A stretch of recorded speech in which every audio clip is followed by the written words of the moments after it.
Okay, so let's go over coal. So I had the lucky opportunity to be able to go to a coal plant this summer. There are a couple in Saskatchewan, and you also have a coal sample. It should be pretty identifiable. It's the black stuff. Don't touch it with nice clothes. So coal, we have an idea what that is, right? It's that big black stuff, right? We know what we use it for. We use it to burn. Now this is a picture here of a Saskatchewan mine, and I'll show you more here. But these are Saskatchewan coal mines here. So right away, you already have an idea about what this kind of mine is, right? Oh, well, the coal's not that far down. It's pretty low, or pretty close to the surface actually. Um, and you basically just dig a giant hole and you take the coal out of it and then you fill the hole back in. At its core, that's what it is. So what is coal? Coal is petrified organic material, right? So think like trees, um, think plants, stuff like that got covered and buried, and it petrified and was compressed over time. So generally speaking, imagine it's just a tree that gets buried for a few million years. And in Saskatchewan, our coal is generally petrified wood. You can take a large piece and you can actually see the wood grains in it. Now, the coal in Saskatchewan is not particularly good quality. Um, so that's just what it is. The coal is in Saskatchewan at about $200 million to our economy, and it provides up to 50% of our energy. And it's primarily used for energy for charcoal, the stuff you barbecue with, and water cleaning and purifying. Um, I'm gonna come into like this part here because so coal is a very polluting energy source, but it has really beneficial uses in Saskatchewan, which you will learn about later in this topic. I am not trying to be dismissive of coal, but it is a universal, verifiable, undeniable fact that of the major energy sources, such as natural gas, hydro, solar, wind, nuclear, it is the dirtiest of them in that it creates the most pollution, air pollution, but also carbon footprint. But again, it has some real benefits, which what you'll discover later on in this week. So, coal is most often mined in strip mining or open pits. And there is also underground mining. We don't have that in Saskatchewan. So why do we use strip mining or open pits? Well, it's because it's usually within 200 feet, right? It's really close to the surface. If it's deeper than that, you might use underground mining. And again, you uncover the coal, you transport, you fill the whole bucket. You should be writing this down, by the way. So, generally speaking, in a strip mine or an open pit mine, it's done in three basic steps. You remove the cover soil, you do drag line stripping, and I'll show you what that looks like in a second. You remove the coal, you do spoil leveling. What that means is you level stuff out, you replace the cover soil, and then you revegetate it. Okay. So you dig a hole, you take the coal out, you fill the hole back in. Generally speaking, that's how it is. So again, here you can kind of see this that first off, they graded it in a way that like noise and dust is mitigated. Again, it is quite dirty. Like literally take your coal guys, sample guys, and just rub your finger on it a little bit. It'll be black. It's very dirty. So they remove the topsoil, they remove the coal, and this here is our drag line, right? So we're literally dragging it here. We're dragging it all. It just moves. The whole thing moves. Eventually, so every day, now it's here, now it's here, now it's here. Every day, oop, now it's here, oop, now it's here, oop, now it's here. That's what it is. And then eventually we fill it back in. And this here's an example of like open pit mining. So they are a little bit different between strip mining, which is dragline mining, or strip mining, but they operate on the same thing. You should be fine with understanding how we get the coal out. It's not that deep, literally and figuratively. So we have three mines in Saskatchewan, arguably two.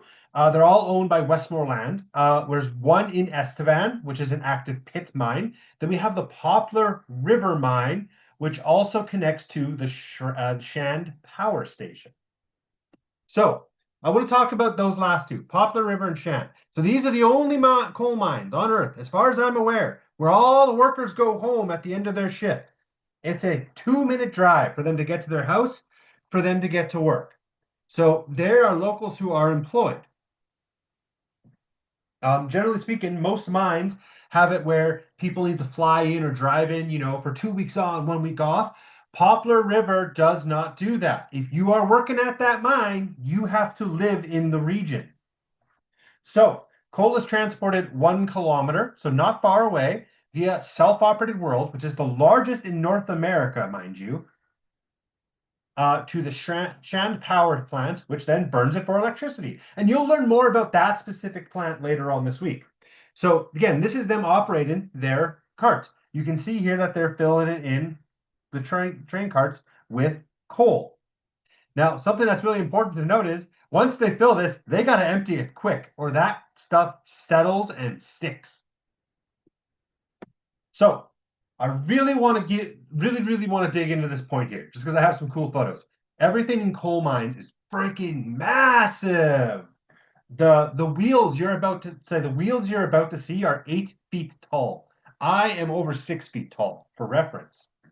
For the buckets that you're going to see, you could fit 100 of me in them. So here's the things that this is what they load the coal they load the coal into this. Okay, this is what they load it into. Again, this wheel is 8 feet. I am over 6 feet. So give you some perspective here. These things can carry 16 tons in there. This is the bucket. Again, you can fit 100 of them in me. Look at how big this bucket is. I don't actually know the actual size. I'm going to guess it's something like 15 feet by, if I had to guess, maybe like 35 feet. And then if we go like deep, I'm going to guess it's probably, again, like another 25 feet. So you can fit a lot in there. So really, this is a giant bucket. This is the same bucket. It's massive, right? So just to give you an idea on the scale that we're operating here and how much material they are moving per scoop per second. Massive. So a couple fun facts here. At minus 30 Celsius or colder, because steel weakens, they do half loads. So they're physically moving less stuff, which means in the winter, I want you to think about this. In the winter, it's cold. What do you need when it's cold? You need heat. This is a fire, right? You need heat, which means you're burning more coal, right? To get that heat. Now, what's the problem? Well, I now have an increased demand, but I have a reduced supply. How do I combat that situation? I store it for the winter months. I have a stockpile ready to go so they can use the stockpile instead. Because at minus 35 degrees or colder, everyone still goes to work, everyone still moves their vehicles, but they just go through the motions. They don't actually move any coal because at that point, you risk breaking the machinery. So they're literally only doing this to just keep the oil inside the machines from seizing up. They're literally just running the vehicle so it doesn't die. All of those big vehicles and things you've seen, they run on electricity. They basically have giant power lines that are hooked up as big extension cords. That big bucket you saw weighs 125,000 pounds. That is about 60 tons of steel.